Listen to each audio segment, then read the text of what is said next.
changed. Thank What you. else? That's it? Are you hopeful on a Gaza ceasefire in the next few days? Well, we're hopeful. I mean, in the end, we're hoping they'll move to proximity talks. It appears that generally the terms have been agreed to, but obviously now you need to have talks about how you implement those terms. And I spoke to Steve Woodcock last night, and he's optimistic that proximity talks will begin fairly soon, expedited and facilitated by the Qataris and the Egyptians.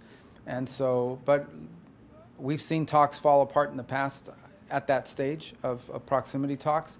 So I think we're closer, and I think perhaps we're closer than we've been in quite a while, and we're hopeful. But we also recognize there's still some challenges in the way, and one of the fundamental challenges is Hamas's unwillingness to disarm, which would end this conflict immediately. If they just release the hostages, there shouldn't be a single hostage. There shouldn't be a single hostage body still left. If they release that and disarm, this would end. But that said, the Israelis have shown some flexibility here, and so I think we've seen progress made.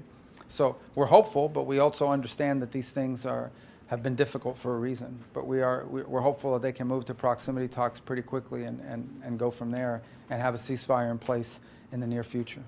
Are there any sticking points from the Israeli side, such as on aid or the withdrawal of Israeli troops? Where does that stand? Well, the sticking point would be on the Hamas side. I mean, Hamas basically wants Israel to withdraw completely and allow them to go back to being Hamas. Obviously, the Israelis aren't going to agree to that.